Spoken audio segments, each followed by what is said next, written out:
जी अस्सलाम वालेकुम। Receptors pharmacology में हमने लास्ट लेक्चर में बात की थी आयन चैनल रिसेप्टर्स की। नेक्स्ट हम बात कर रहे हैं जी प्रोटीन कपल्ड रिसेप्टर्स। जी प्रोटीन कपल्ड रिसेप्टर्स की स्ट्रक्चर के वाले से अगर बात करें तो इसमें इसकी तीन डोमेन्स है। बेसिकली ये एक ट्रांस मेम्ब्रेन रिसेप्टर है। ट्रांस मेम्ब्रेन रिसेप्टर का मतलब ये है कि इसका एक हिस्सा तो सेल मेम्ब्रेन के अंदर मौजूद है, उसको क्रॉस कर रहा है, उसका एक हिस्सा बाहर वाली साइड पे है सेल मेम्ब्रेन से, एक उसका अंदर वाली साइड पे है। तो इस तरह से फिर हम इसके तीन सेगमेंट बनाते हैं कि इसका एक फेस जो है वो एक्स्ट्रा सेलुलर है, जहाँ पे आके लाइजेंड ने बाइंड होना है, उसको हम कहते हैं एक्स्ट्रा सेलुलर लाइजेंड बाइंडिंग साइट। और वो जो लाइजेंड है वो क्या हो सकता है, एसिटाइलकोलिन हो सकता है, ओपियाइड्स हो सकते हैं, नॉरएपिनेफ्रिन हो सकता है, गाबा हो सकता है, गामा अमाइनो बुटायरिक एसिड, और पेप्टाइड हार्मोन हो सकते हैं, अदर प्रोटीन टाइप लाइजेंड हो सकता है कोई भी। सेकंड फिर इसका वो हिस्सा है जो मेम्ब्रेन के अंदर से क्रॉस हो रहा है, जिसको हम कहते हैं ट्रांस मेम्ब्रेन हेलिसिस। ट्रांस मेम्ब्रेन हेलिस की बात करें तो ये एक सिंगल पॉलीपेप्टाइड चेन के 7 ट्रांस मेम्ब्रेन रीजन्स बने हुए होते हैं। मतलब वो 7 दफ़ा मेम्ब्रेन से क्रॉस होकर हेलिसिस बना रहा होता है, इसको हम कहते हैं ट्रांस मेम्ब्रेन हेलिस। सो एक सिंगल पॉलीपेप्टाइड चेन पे ये मुश्तमिल है और वो 7 ट्रांस मेम्ब्रेन रीजन्स बना रहा है।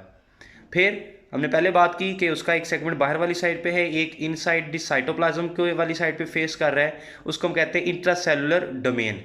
तो ये जो इंट्रासेलुलर डोमेन है ये जी प्रोटीन के साथ लिंक्ड होती है, और यहाँ पर जीडीपी बाइंड होता है।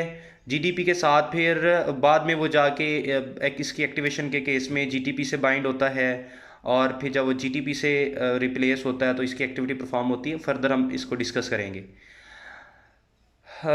Right now we have discussed about structure, that it comprises of extracellular ligand binding site, and ligand in this case may be acetylcholine, norepinephrine, GABA, opioids, peptide hormones, or protein ligands. Second one is transmembrane helix, that part which is crossing the cell membrane with both intra and extracellular domains, extra intercellular phase. So third one is its intracellular phase or intracellular domain, that is facing inside towards the cytoplasm, and it is linked to G protein. Then these G protein couple receptors play a role in case of vision, olfaction, neurotransmission, and then further moving towards its shape or its structure. So it consists of 3 subunits. 3 सब unit हैं, alpha सब unit है, beta सब unit है, gamma सब unit है, और ये ट्राइमर की फॉर्म में मौजूद है। ट्राइमर इसको कहते हैं क्योंकि ये 3 सब यूनिट्स हैं और ये तीनों आपस में जुड़े हुए होते हैं, इसलिए हम कहते हैं कि ये ट्राइमर की फॉर्म में है। फिर अल्फ़ा, बेसिकली तो अल्फ़ा जो है हम एक डिस्कस कर रहे हैं अभी फ़िलहाल, लेकिन अल्फ़ा जो है वो 23 डिफरेंट इकसाम के होते हैं, 23 टाइप्स एग्जिस्ट करती हैं अल्फ़ा सब यूनिट की। बीटा की 7 डिफरेंट टाइप्स एग्जिस्ट करती हैं। इसी तरीके से गामा जो है इसकी 12 सब टाइप्स एग्जिस्ट करती हैं। अब इनकी अरेंजमेंट की अगर बात करें कि ये अरेंज किस तरीके से होते हैं, तो बीटा और गामा जो है ये डायमर की फॉर्म में अरेंज होता है, और जो अल्फा है वो इसके साथ अटैच होता है, बट उसकी फर्दर अटैचमेंट हुई होती है जीडीपी के साथ। ये बेसिकली तो ये एक ट्राइमर था, उसमें से ये जो बीटा और गामा है ये डायमर बना के ये लगे हुए मेम्ब्रेन वाली साइड पे। अंदर से जो इसका तीसरा सब यूनिट है या तीसरा सेगमेंट कह लें, जो कि अल्फा सब यूनिट है, उसकी फर्दर अटैचमेंट हुई होती है जीडीपी के साथ। ये जीडीपी अब ये इनएक्टिव स्टेट में है। जैसे ही कोई लाइजेंड आके बाइंड होता है ये एक्टिव स्टेट में जाता है, तो ये जीडीपी रिप्लेस हो जाता है जीटीपी के साथ और ये बन जाता है अल्फा जीटीपी। फिर ये अल्फा जीटीपी टूट जाता है इस बीटा गैमा डाइमर से। स्टार्ट में ये अल्फा जीडीपी की फॉर्म में ये इस डाइमर के साथ बीटा और गैमा के साथ लगा हुआ था। बाद में जब ये रिप्लेस होता है by GTP, so it forms alpha GTP. Then this alpha GTP is dissociated from beta gamma dimer. Then alpha GTP interacts with different effectors that exist over the cell membrane. बहुत सारे effectors हैं जो cell membrane के ऊपर attach होते हैं और उसके साथ जाके ये इंटरेक्ट करता है, ये एक्टिवेशन की फॉर्म में, और इंटरेक्ट करने के नतीजे में अपने डिफरेंट रिस्पॉन्सेज जनरेट करता है। रिस्पॉन्स डिपेंड करता है इसके इफेक्टर पे, ठीक है। लाइक अब इसके इफेक्टर्स कौन कौन से हो सकते हैं, हम इसको एक चार्ट की फॉर्म में देख लेते हैं, इसका एक टेबल बना लेते हैं कि इसके इफेक्टर्स कौन कौन से हैं, और कौन सा इफेक्टर किस किस्म का एक्शन परफॉर्म करता है। देन फर्दर हम जी प्रोटीन कपल रिसेप्टर की टाइप्स देखेंगे। जी, तो जी प्रोटीन कपल रिसेप्टर में फिर हम बात कर रहे थे इफ़ेक्टर्स की, कि ये इफ़ेक्टर जैसे हमने पहले बात की कि उसमें ट्राइमर की फॉर्म में था, अल्फ़ा और बीटा, गैमा ट्राइमर था, बीटा और गैमा दोनों जो हैं इस रिसेप्टर के साथ इसकी एंकरिंग करवाते हैं, मतलब इस ट्राइमर की जो इंट्रासेलुलर डोमेन है इसको उसके साथ मतलब एंकरिंग उसको साथ जोड़ने में हेल्प करते हैं। अल्फ़ा बाइंड था जीडीपी में, आपको डायग्राम में नज़र भी आ रहा होगा। वो जीडीपी बाद में रिप्लेस होता है जीटीपी से और फिर डिफरेंट इफेक्टर्स के साथ बाइंड करके अपना एक्शन प्रोड्यूस करवाता है। इफेक्टर की हम एग्जांपल ले रहे थे, जैसे जी प्रोटीन कपल रिसेप्टर के केस में let's suppose beta adrenergic receptor है, सो उसमें लाइजेंड बाइंड करेगा नॉर एपिनेफ्रीन या एपिनेफ्रीन, तो उसके केस में जो इफेक्टर रिस्पॉन्सिबल होगा वो एडिनाइल साइक्लेज इन्वॉल्व होगा इसमें। इसी तरीके से अगर मस्करेनिक रिसेप्टर है तो उसके साथ जो लाइजेंड बाइंड होगा वो है एसिटाइलकोलिन, और उस एसिटाइलकोलिन कौन से इफेक्टर को इन्वॉल्व करेगा, एसी एडिनाइल साइक्लेज या फास्फोलाइपेज सी पीएलसी। देन इसकी ये जो हमने अभी बात की कि ये किस तरीके से काम करता है, उस वाले से अगर देखें तो सबसे पहले इसमें ये सब एक इसमें डायग्राम 1 जो है ये बता रही है सिंपल एक उसकी एक्स्ट्रा सेलुलर डोमेन है जहाँ से ये शुरू हो रहा है, ये इसकी एक्स्ट्रा सेलुलर बाइंडिंग साइट है जो हमने पहले बात की थी, उसकी एक एक्स्ट्रा सेलुलर लाइजेंड बाइंडिंग साइट होगी। देन उसके अंदर ट्रांस मेम्ब्रेन हेलिसेस हैं, 7 हेलिसेस हमने कही थी, अगर काउंट करें 1 2 3 4 5 6 और 7 इसकी हेलिसेस बनती हैं। इंट्रा सेलुलर डोमेन में इसके साथ बीटा और गामा सब यूनिट है, साथ में अल्फा सब यूनिट है जो कि अटैच हुआ है जीडीपी के साथ।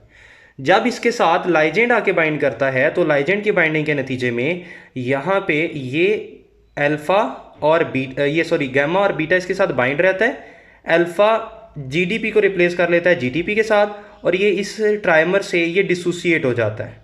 डिसोसिएट होने के बाद ये जाके बाइंड करता है इफेक्टर के साथ और फिर अपना रिस्पॉन्स देता है। रिस्पॉन्स यहाँ पर लिया जाता है सेकेंड मैसेंजर की फॉर्म में। किस फॉर्म में लिया जाता है,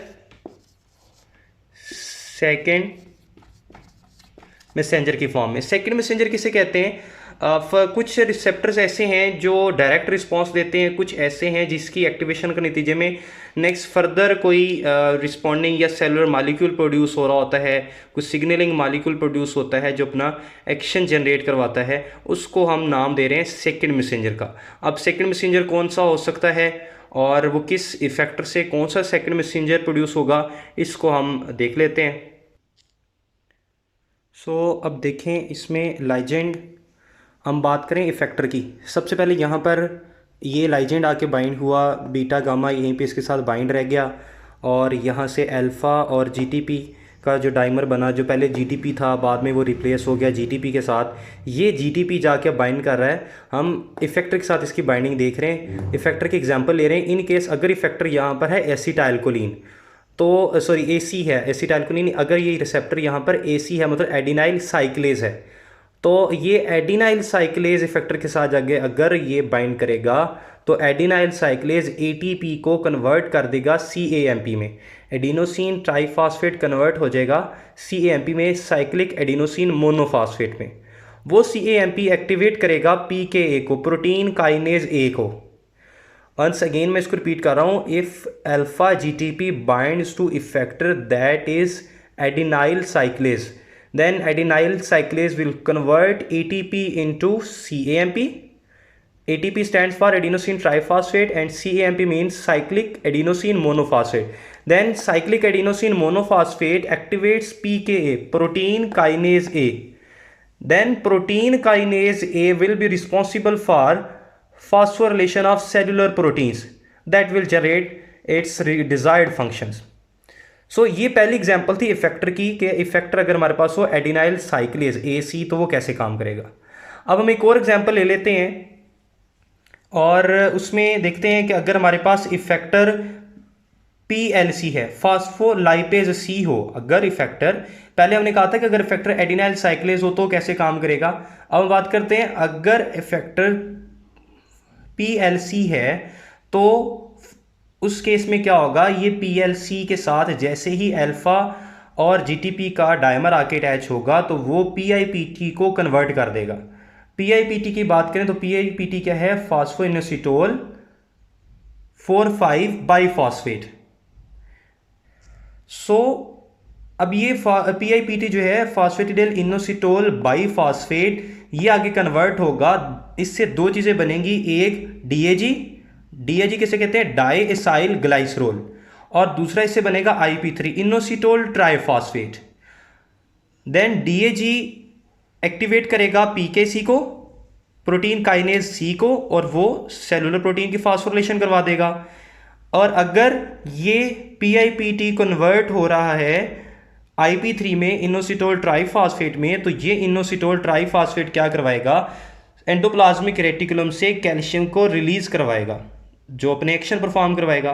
once again I am repeating that if alpha and GTP dimer binds to effector that is PLC, phospholipase C, then phospholipase C will convert PIP to phosphatidyl inositol 4,5 biphosphate.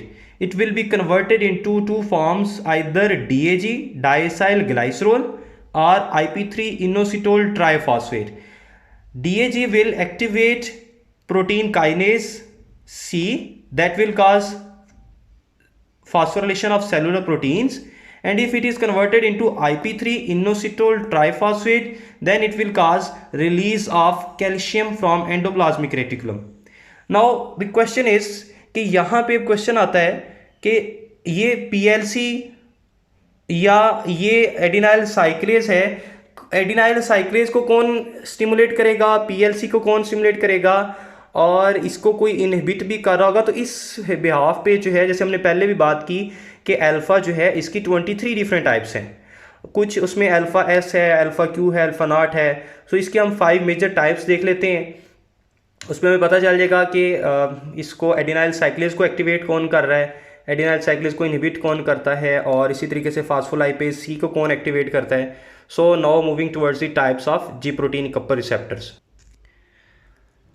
सो ये हमारे पास हैं जी प्रोटीन कपर रिसेप्टर की types. G protein coupled receptor के types में देखें GS, S stand for stimulatory, GQ, GI, G inhibitory, G0, G12/13। GS जो है, अब हम बात करें ये कौन कौन से इफेक्टर के साथ किस तरीके से इंटरलिंक कर रहे हैं। GS जो स्टिमुलेटरी है, ये एक्टिवेट कर रहा है एडिनाइल साइक्लेज को। GQ एक्टिवेट कर रहा है फास्फोलाइपेज C को, ये हमारे जो इफेक्टर मॉलिक्यूल्स हैं। GI इनहिबिटरी है, ये इनहिबिट करता है AC एडिनाइल साइक्लेज को। G0 विजन के लिए रिस्पॉन्सिबल है। G12/13 जो है ये ऑल्फेक्शन के लिए रिस्पॉन्सिबल है। ये दो G12/13 एंड G0, इसके इफेक्टर मॉलिक्यूल, उनके इंटरेक्शन अभी अंडर प्रोसेस हैं। That's all about G protein coupled receptors. Next lecture में बात करेंगे एंजाइम लिंक रिसेप्टर्स के।